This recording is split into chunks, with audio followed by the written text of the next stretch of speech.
A warm welcome to you here on TV News Hour, this hour on TV Sapienza. The top stories today. The Nigerian Association of Resident Doctors has suspended its ongoing 5-day warning strike after just 2 days, granting the federal government a 2-week grace period to meet its demands.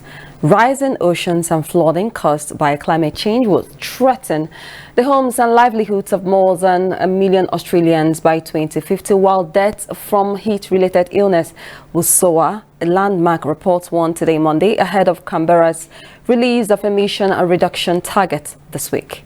And in sports, preparations for Nigeria's Flying Eagles ahead of the 2025 FIFA Under-20 World Cup have been hit by key players' withdrawal. My name is Chioma Vic Chukwemeka. The news in full. The Nigerian Association of Resident Doctors has suspended its ongoing 5-day warning strike after just 2 days, granting the federal government a 2-week period, a grace period, to meet its demands. The association said it would reconvene on September 26 during its annual general meeting to decide whether to resume the industrial action. NARD President Dr. Tope Oshundara said the decision was reached to show goodwill to Nigerians to allow the government time to address lingering welfare issues affecting doctors. He stressed that the doctors were not backing down on their demands, but were only suspending action temporarily.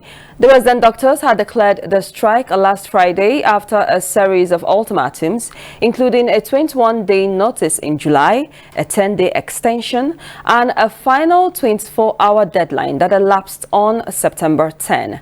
Their demands include the immediate payment of the outstanding 2025 Medical Residency Training Fund, settlement of 5 months arrears from the 25 to 35% Consolidated Medical Salary Structure Review, the 2024 accoutrement allowance arrears, prompt disbursement of specialist allowances, and restoration of recognition of the West African Postgraduate Membership Certificate by the Medical and Dental Council of Nigeria. We are following up on the story.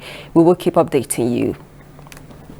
Let's move right now to the weatherman. The Nigerian Meteorological Agency has forecast thunderstorms and rainfall across the country from today, Monday, to Wednesday.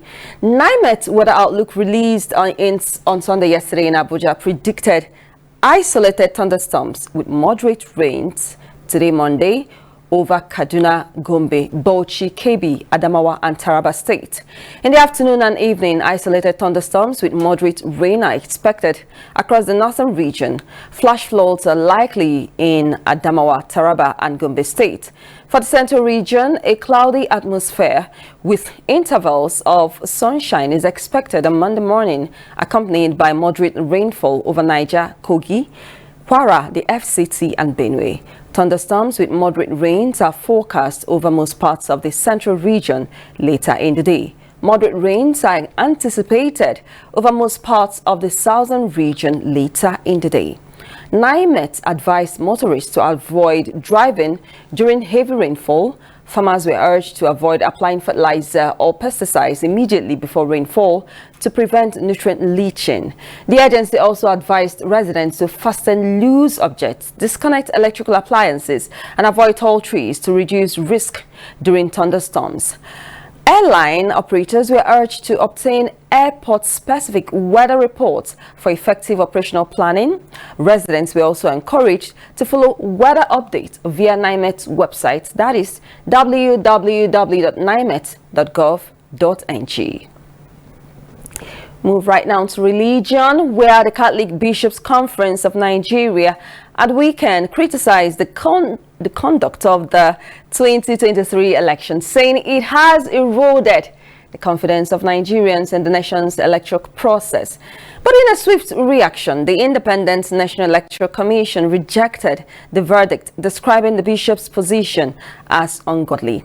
Speaking on Saturday at the weekend in Akwa Ibom State during the 2025 interactive session of the CBCN with lay faithful of the Calabar Ecclesiastical Province, the CBCN President and Archbishop of Owerri, Lucius Ugoji, warned that the country was sinking on many fronts, lamenting that that the 2023 general elections further eroded citizens' confidence in the nation's democracy.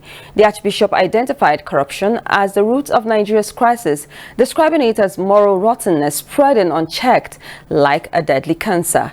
He accused leaders of neglecting governance in favor of personal ambition ahead of 2027.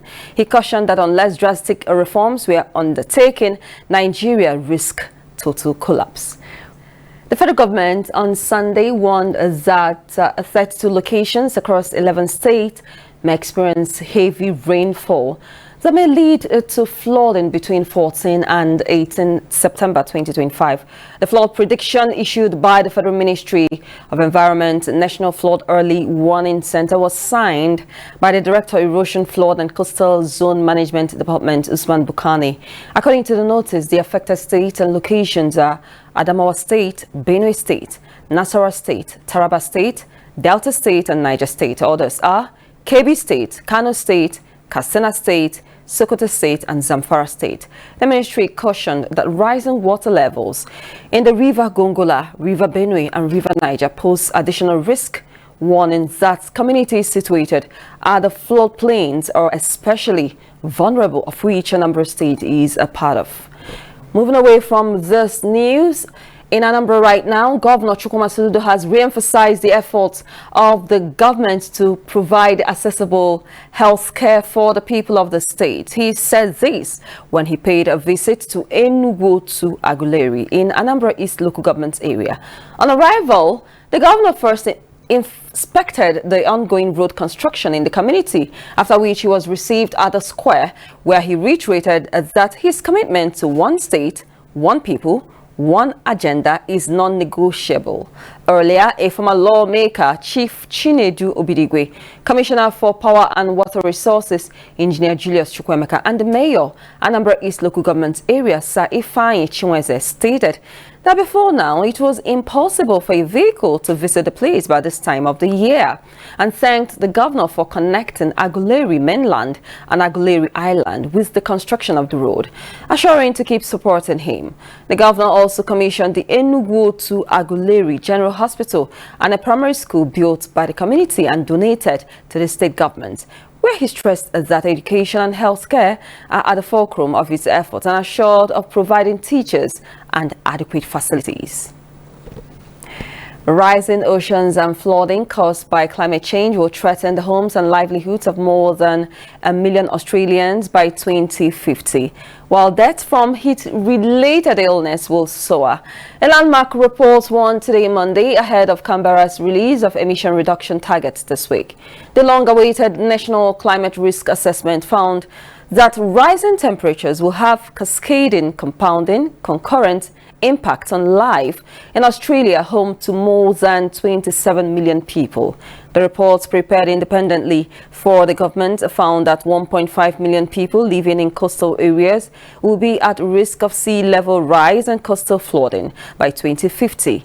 By 2090, about 3 million people will be at risk from rising oceans. Sea level rises pose a significant threat to homes, livelihoods, and cultural connections, particularly in locations such as the Torres Strait Islands, according to the report. And finally, in sports, preparation for Nigeria's Flying Eagles ahead of the 2025 FIFA Under-20 World Cup have been hit by key players' withdrawals. French club Stade Reims and Germany's Hoffenheim have refused to release Nigerian players for the competition, which is not on FIFA's official calendar. This allows clubs to withhold players from international duty. Emmanuel Chukwu and Precious Benjamin, both with Hoffenheim, will miss the tournament in Chile after the club turned down a request from the Nigeria Football Federation. Ibrahim Hafiz, a striker with Stade Reims, is also unavailable after the French side declined to release him. All three players are considered key prospects for the team.